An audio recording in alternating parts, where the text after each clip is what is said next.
Hello, everyone, and welcome to another episode of Justin the Food Entrepreneurs Show. I'm Justin Bizzarro. I'm your host. That's Bizzarro. For anyone who's out there, you can find us on Instagram at Justin the Food Entrepreneurs or on Spotify or wherever else you grow yourself through podcasts. Thank you, everyone, for listening in. I appreciate all of it. I appreciate all the likes, the shares, as I keep saying. So let's just jump right into it. I have David Tianga back with Urban Vegan Roots. How are you doing in Queens, New York? How are you doing today, David? Good. Thank you for having me again. Appreciate it. Yeah, so we're going to jump right into it. We got into the restaurants, and we'll jump into the second restaurant and how that one got started and your ghost kitchen. But we're going to leave off on the last question I asked you, which is your favorite hip-hop artist of all time.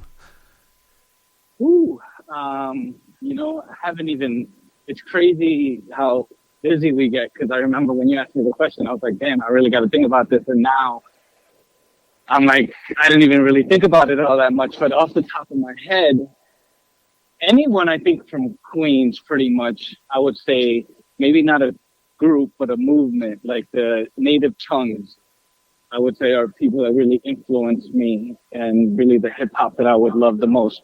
Tribe Called Quest, Brand Nubian,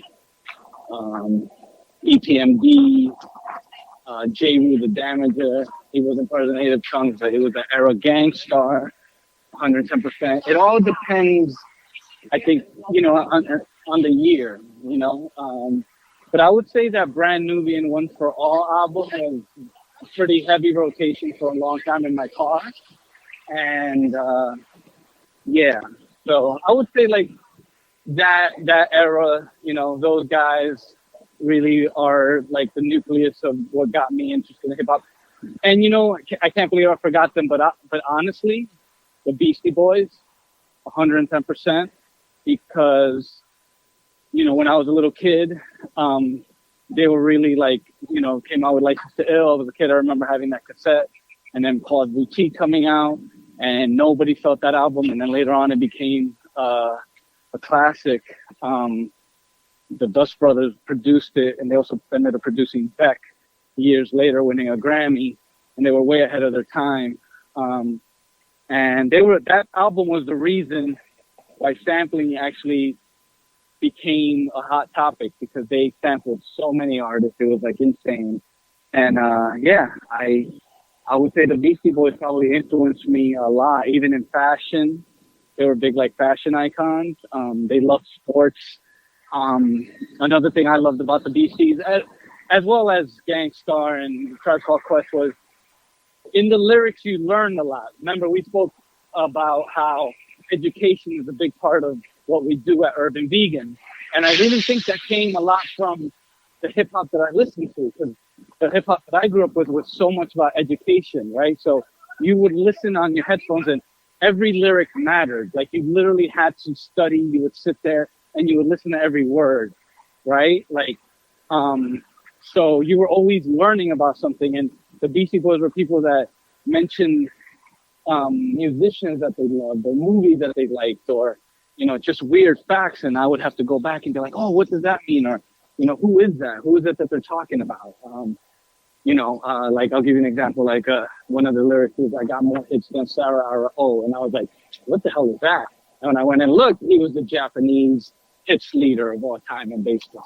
So these guys, they were just like always studying, and they were always putting what they knew in their music. So I guess speaking about it with you, I would say probably the Beastie Boys overall.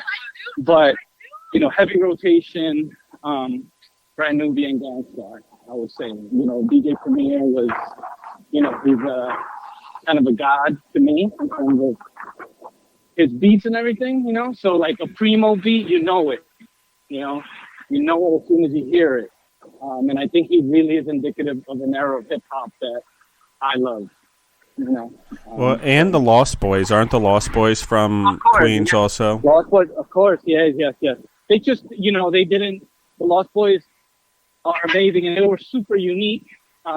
Black Moon, super unique. I know, they were awesome. I love the Lost Boys. Had influence on me all the way down in Washington, D.C., for real. Oh, that's dope. That's dope, because they were unique. The Lost Boys were unique. I don't even know if there's I'm actually walking here with Miles. You know Miles. He knows hip hop more than anyone I know. So, is there anyone that you think even sounds like the Lost Boys? I don't even think so. No, they were different. Yeah, the Lost Boys were different. They were that like sing-songy, very Queens. Like I'm telling you, you could only find that like in Queens, like that sound. So yeah. Awesome. So let's talk about how did your confidence gain big enough to grow from Manhattan to Queens? Why Queens? I know it's where you're from, but why go back there? How'd you choose to go to Astoria and Long Island City? Like, how did you decide to do all that? Like, what was the point where you're like, okay, I can make this work. I'm going to grow this into another borough? Oh, that's a good question. Because I questioned this a lot.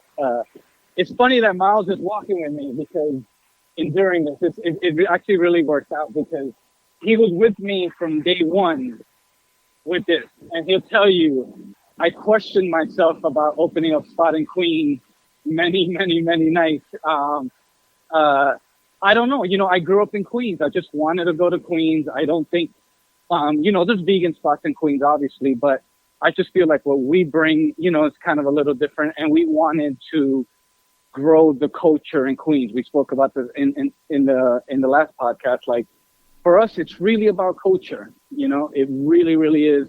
It's more than food. So when you're doing things for culture, I think, and you're doing things because you love it, sometimes you make moves that might not be the best business moves. Like especially in New York, it's so hard, and you want to everybody wants to turn that business over in a year.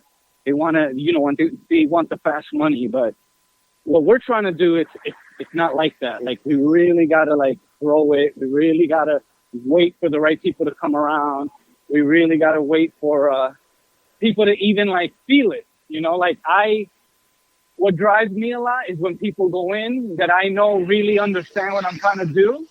And then I'm like, oh shit, all right, this is going to be all right. Like you're somebody like that too. Like I was really wondering, all right, let's see if the homie feels it. I know business. I know restaurants.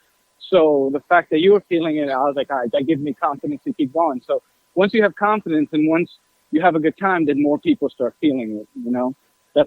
That's kind of what happened at Carmine Street. So, I mean, why Queens? I mean, quite literally because I grew up there, really. And I love it. And I really wanted to bring the culture, wanted to bring our vegan culture to Queens, Yeah.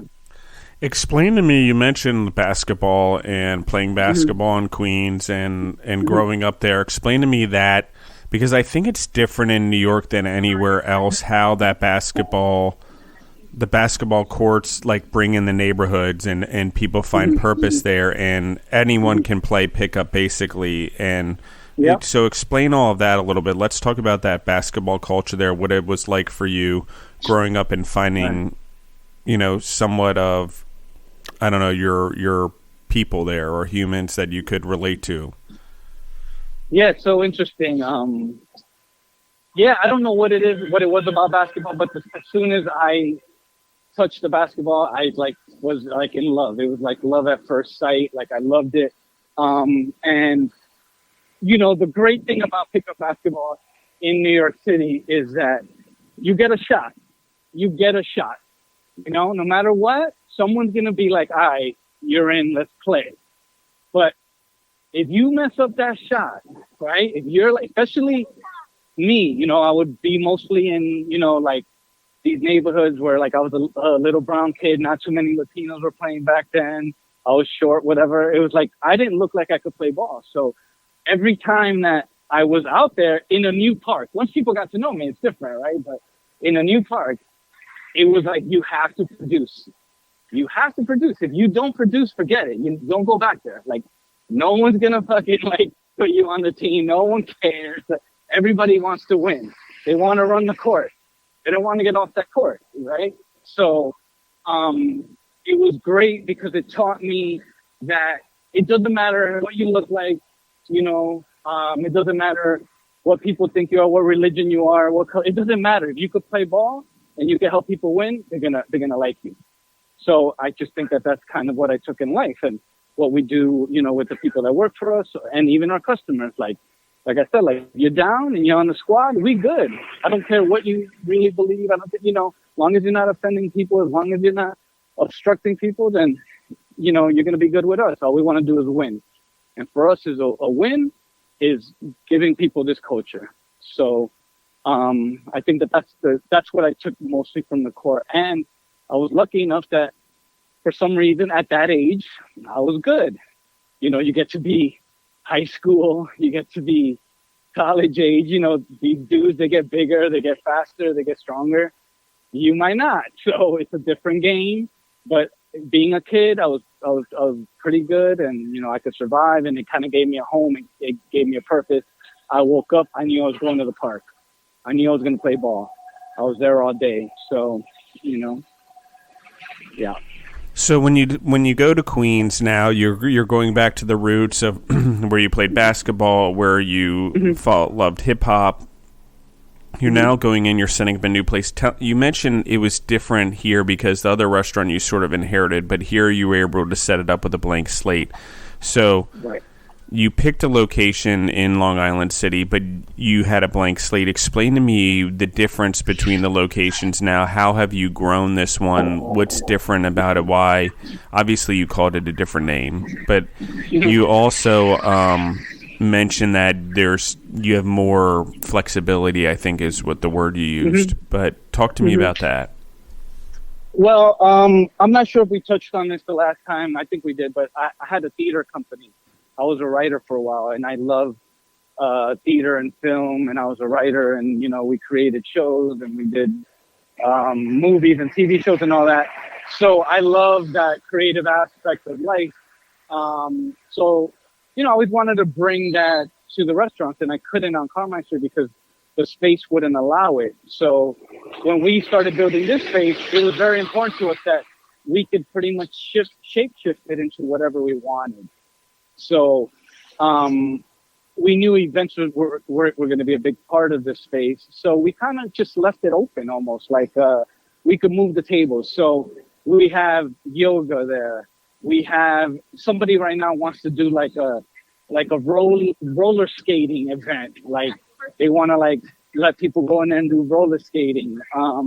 We do workouts, open mics, obviously, DJ nights, So I think it was just important for me to have a space where I could allow people to express themselves without charging an arm and a leg, and, just letting them ride and not have that stress. Like when I was coming up and I was doing theater, I had to always pay and I had to do things, and it was super expensive, and, it wasn't easy. So for us to be able to provide that, because we're a restaurant, we make our money mostly selling food and alcohol. The events part of it is, it's like we're not living off that, so we can be a little less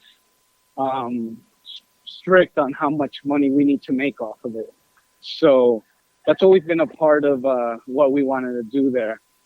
Like last night, we actually had an event, and at the event, we were talking to these old school dudes, they're like my age, getting a little older, they're in their 40s, and, they're kind of in the same space I am. Like they want to be more healthy, they want to do things, but they're like real New York dudes, right? So we're going to set up doing like these B-boy competitions with DJs and breakdancers, but it's going to be like non-alcoholic events, right? Because that's what we want to bring to the culture. We want to bring health and wellness, right? So, but now we're starting to link up with people that are truly in the culture, right? They're not in it like necessarily to make a ton of money or to have clout. This is how they live. This is what they truly believe. They're DJs, they love music, they're dancing, they're dancers, they love dancing, and they're going to do it for as long as they can, and they just want a space to be able to express that and to have fun. And also now we get an opportunity to bring, the vegan culture, the health culture to people as well within that culture, right? Because I think in order to have an open mind and to be able to be relaxed and actually take information in, you have to feel comfortable, right? And that's kind of our mission, is to make our, for, lack of a better term, our people, like the people that love what we love, make them feel comfortable enough so they're allowed, and they allow themselves to take in this information about health and wellness, which is really the main aspect of it.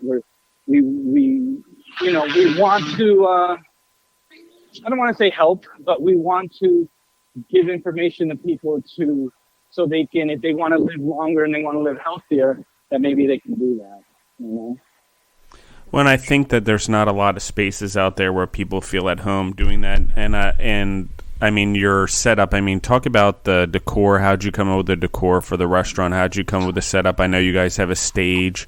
I was there for an open mic night. Like, talk to me about those specific events, how you get people in to do them. Like, how do you find people within the community? How do you find employees within the community? So on and so forth. Like, how do you really bring this together and launch it? A lot of it is Miles really doing a lot of work in the street, talking to people. He's a great people person, I'm not that great at that. Like I said, he's really about the culture, so he knows a lot of the great people. And a lot of it too is, the homie literally hung out with me there. Like, in the beginning, it was like not one person walking through the doors, and we would just hang out and be like, this is what we envision. This is what's going to happen. This is what's going to happen. And many nights, and believe me, in the beginning, there was people hanging out with us, and then they ended up not hanging out with us because, it could get really disheartening, right? Because you are so excited about something, but it takes time, right? And then, no lie, people just started walking in like, hey, this is great. Like, what an amazing space. How long you been open? Blah, blah. Oh, I do, I'm a DJ and I do this. Oh, I'm a yoga teacher. Are you guys open to having yoga classes? I do that. It's like literally like that. Like, if you build it, they will come, and then people start talking and they talk to each other, and then they see the events online. And then, one thing I've learned is, not a lot of people have vision. And I don't mean that in a bad way. A lot of people, you have to kind of give it to them like already made, right? So the more stuff that I put out, the more they envisioned it. Like, when, me and Miles were in there with my wife when it was like nothing. And we were like literally, like, there was not one thing in there. And we were like, okay, we're going to do this. We're going to do that. This is what's going to be.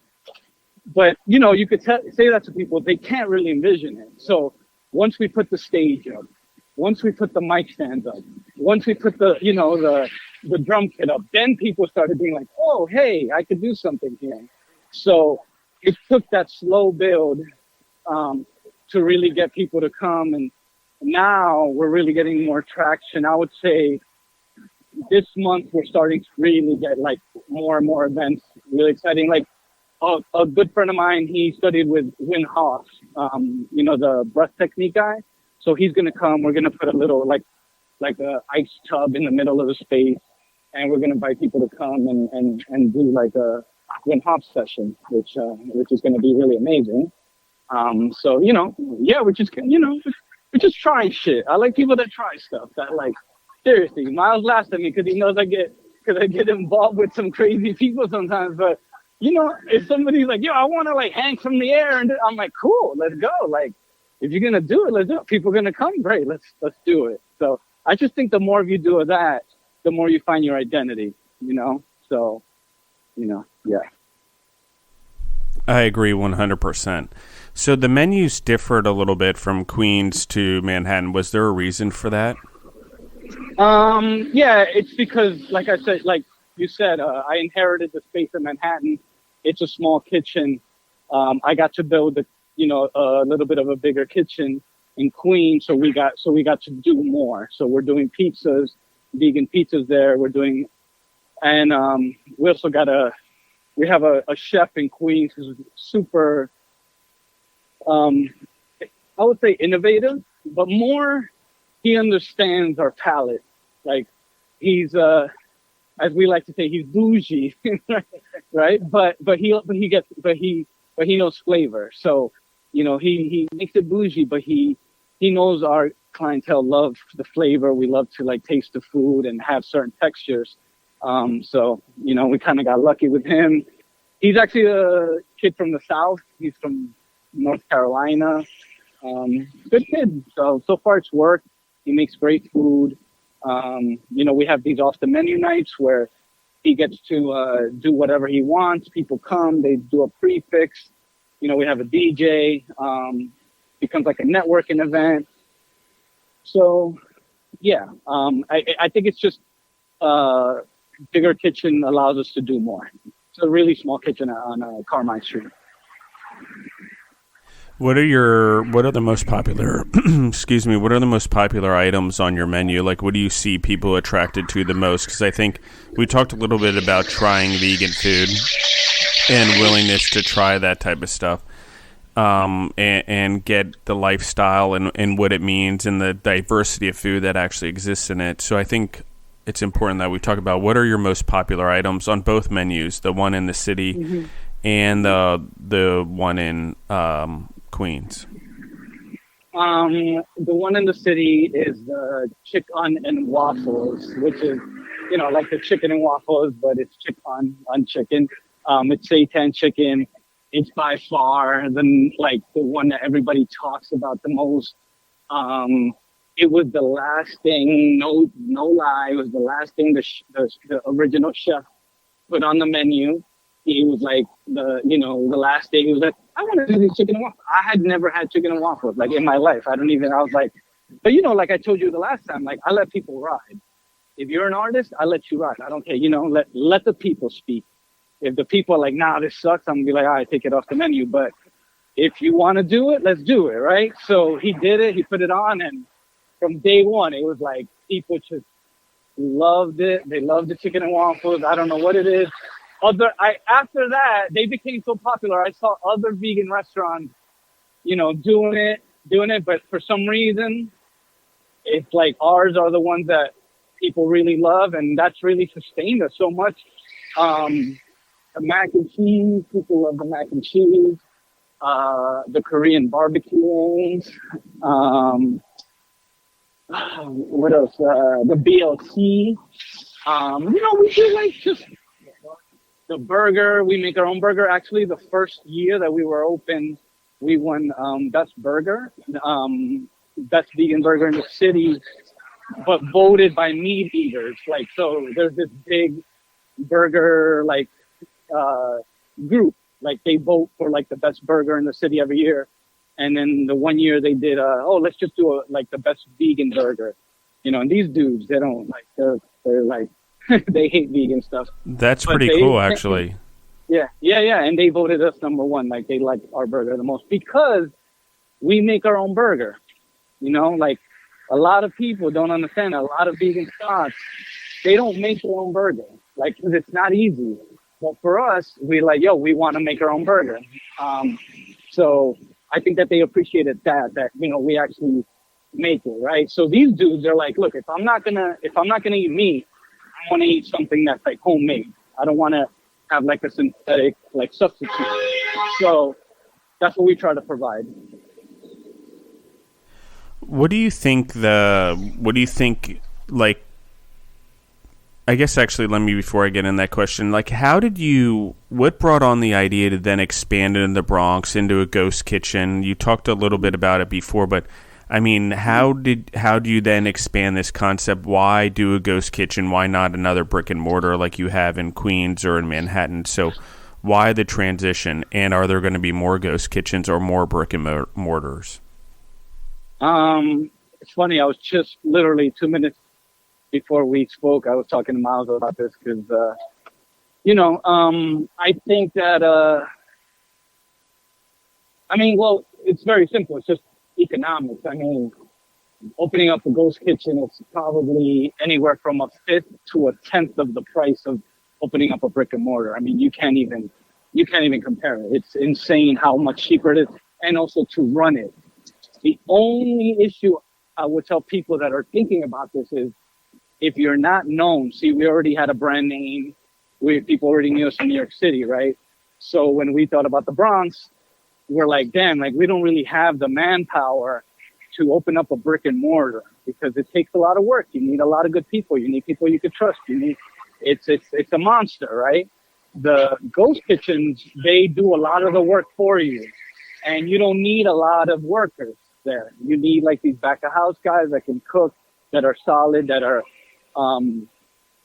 dependable, right? So we have a guy like that, and I made him a partner, and I said, yo, like, if you do this and you do this for a year and you do it right, we have a good job, you're going to own part of this thing. And then once, this gets going great and you want to up another one, there's going to be money to do another one, right? So he's on board. Once he got on board, it was like, all right, we good. Because I know this dude, if he needed to, he'd work 7 days a week, he would get it done.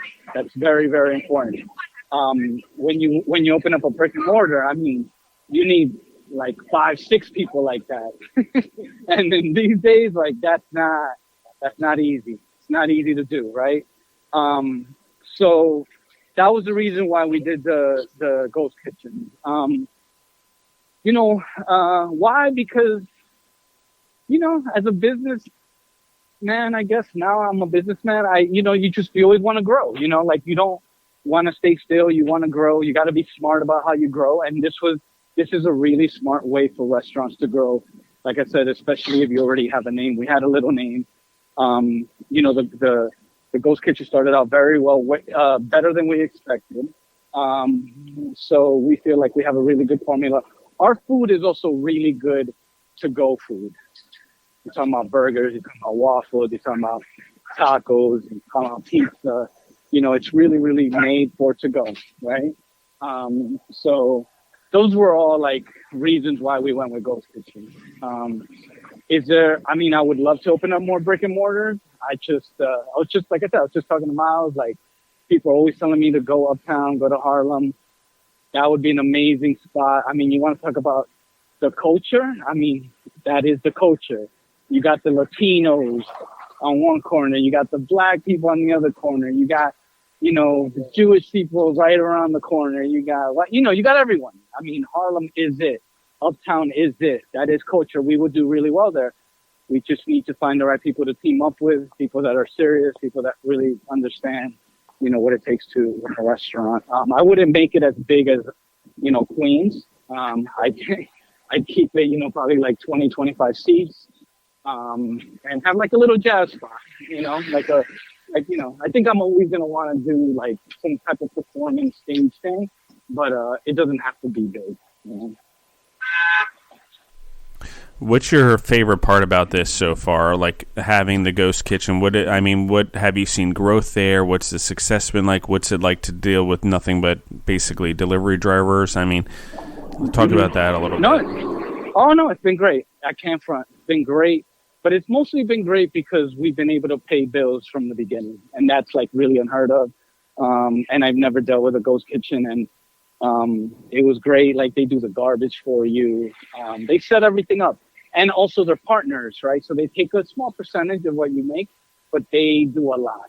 So they take the garbage, they clean your kitchen. They also do a lot of promotion for you, right? It's a really smart idea. So if you grow, then they grow, right? So this is business, right? So if they see, oh man, these people, they're doing pretty good. You know what? Let's push them even harder. Because if they're doing pretty good and then we help them, forget it. Now everyone's going to make more money. I actually thought about this in COVID because my landlord, obviously in Carmine, it's a killer, the rent. I could never, make like a ton of money there. I'm not complaining, but like, you're not making a ton of money. And I was like, damn, like rent should really be like the percentage of what you make gross, right?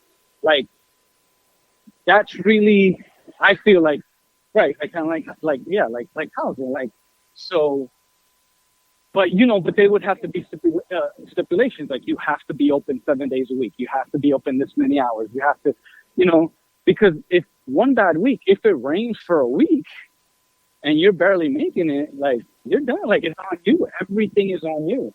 If we had a gas outage once and we almost got shut down because the landlord was like, well, it's not my problem. And I was like, what do you mean it's not your problem? Like, it's your gas pipes. Well, in the lease, it says it is. And I went to the lawyer, and the lawyer was like, "Nah, he's right. It's on you." So I had to get the chef. The chef was amazing. I owe this guy so much. His name is Jacob. He does this. He has an ice cream company right now in Philadelphia, vegan ice cream called Float Dreamery. Follow him on @Float Dreamery. This guy's really an amazing guy. Like, really helped us out. He put a lot of things on the menu. Makes amazing ice cream. I had wanted to help, like, to partner up with him to do the ice cream, but then like COVID hit, so he left, and now he's in Philly. But he just got the electric stuff out.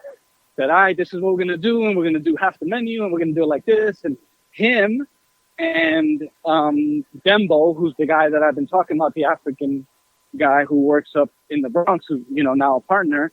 Him and Dembo was just a worker at that time, and he was like, "I got you, let's do it." And them two worked 7 days a week. We could fit electric stuff, and somehow we eked it out, and without those guys, like, probably wouldn't be open at this point, so these are the things that you go through, and like, you really need these type of people. I forgot the original point, but yeah. Anyway, so that's that. So I love this. Do you find that? I mean, tell me how you're measuring the success you're having in the community, and what keeps you going, because you obviously know that you're succeeding in educating people and bringing them in the restaurant. Like, how are you measuring that? How do you know that you're having this impact? I don't even know. Honestly, it's just how people react. I'm pretty much in the restaurants every day. Miles is in the restaurants every day, and we just talk to people, and we gauge what's going on through their energy. We don't really, we kind of see it with numbers, but it's more of like how people react to what we're doing. I think it's two different things. There's the business, and there's what we're trying to do culturally. And when they mix, it's amazing, but sometimes they don't, right? Sometimes we're just giving away food, and we want people to come in the space, and we want them to experience the vegan culture. So it's really about that. We've been lucky, like I said, like, believe it or not, at Carmine and at Queens, people just walk in. Like, they really do. They walk in, and they're just like, I was just walking around, and I like found this place, like, wow, this is great. And then you come and you find out it's some like singer who has like 80,000 followers. You're like, holy cow, like, oh, this is cool. Like, and then he posts about us, and then, things slowly happen like that. So we're at, like, this month, we're really starting to see that in Queens. Like, you really start feeling that the energy is shifting. Like, again, you came last week too. So even, you guys being there, that was part of that. Like, we started seeing, like, okay, like, things are going to shift a little bit here. So, that's really how we do. We just kind of feel it. We kind of wing it. It's not, I don't think it's great, like, business sense. I don't know if, like, you want to run your business that way, but that's just kind of what, how we've been doing it, I love it. Do you, in all of your locations, like, do you see a lot of to-go business, a lot of delivery business? I mean, the Ghost Kitchen, obviously, but is it something that's been a lot different in New York? I don't know. Is the delivery business something that's really picked up? For sure. Yeah. Without delivery, we wouldn't have gone through COVID. No way. Like, it's, and more you see it. I mean, we have people that come to pick up food at Queens every day. And I'm just like, why don't you just hang out? Like, I don't, what I mean? Like, people don't want to go out that much anymore. Not like it used to be. I mean, so delivery is super important. Pickup is super important, so yeah, no, I mean, it's been a significant difference, at Carmine, I would say it used to be maybe 5% of our daily intake. Now you're talking about 20, like, it's significant, more catering. I mean, catering, that's where it's at. We're doing more catering. That's really a great source of revenue. So once you get those going, But yeah, to answer your question, we definitely seen an uptick for sure. Well, David, thank you so much for joining us today. I really appreciate it. I mean, I don't know if we covered everything, but we certainly put a chunk in all of it. What is it that, if you could share with the community or with the team members in your business or whatever, how would you inspire people? What motivates you? Like, how would you inspire them? I mean, how do you go about all of this? I mean, you're inspiring people every day, so I think you've had good role models, but what has that looked like for you? What have been your role models? Who has inspired you and motivated you? I mean, a lot of it is the people you see on the walls. I love creativity. I love people that change. You know, I think change is really hard to do. I think change is, something that people find hard to do. So a lot of the people that I admire are people that I see that have been able to change. Like, one of my biggest inspirations has always been Malcolm X. Malcolm X was, and maybe not for the same reasons that maybe other people, have been inspired by him, but I really admire him because he changed so many times in his life. And he was able to leave behind these habits that he had that were making him a powerful person. When he was on the street, he had power, he had prestige, he had money, and he left that behind.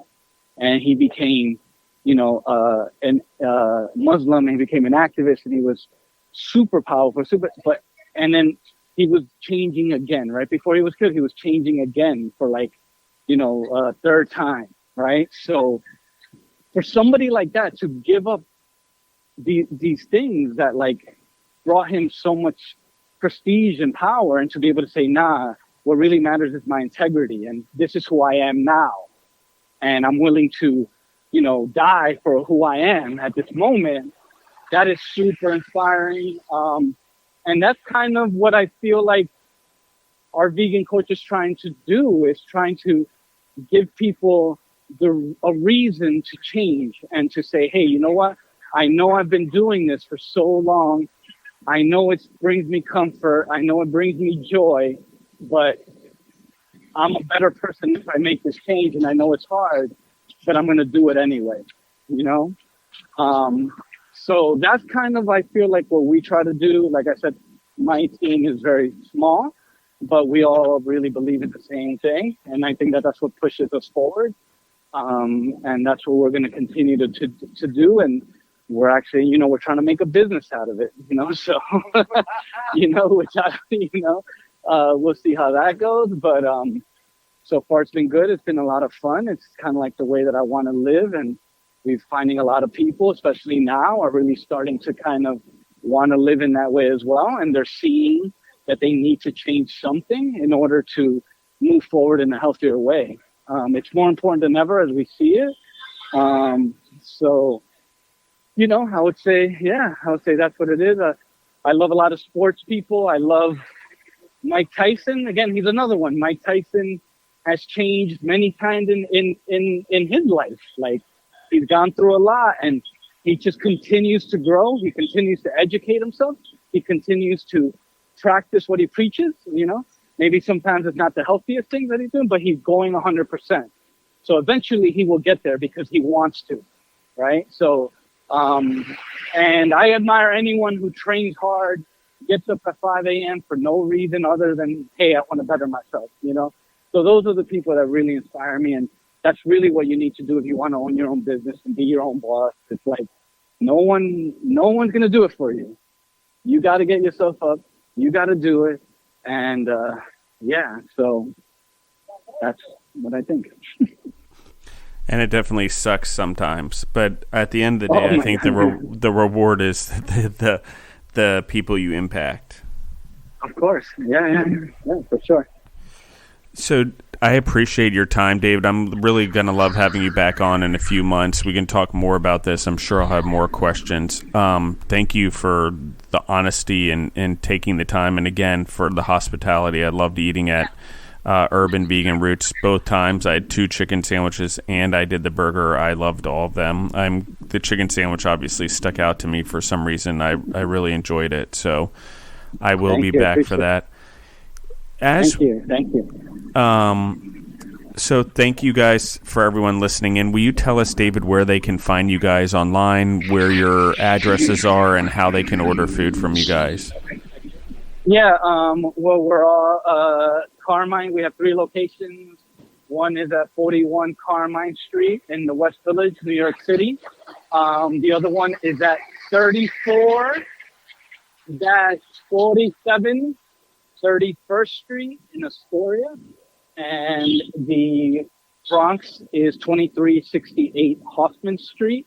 You can order online through our website, which is urbanvegankitchen.com, or Grubhub, Uber Eats, DoorDash. We're on everything. So, that's where you can find us. Awesome. Thank you again. Thank you guys for listening in. If you want to find us on Instagram, you can find us at Justin the Food Entrepreneurs. If you want to listen to us, you can find us on Spotify or wherever else you grow yourself through podcasts. And if you're interested in being on the show, or you have questions for any future entrepreneurs on the show, you can DM us on Instagram or text message us on the number that's on our Instagram page. So thank you guys, and we're out.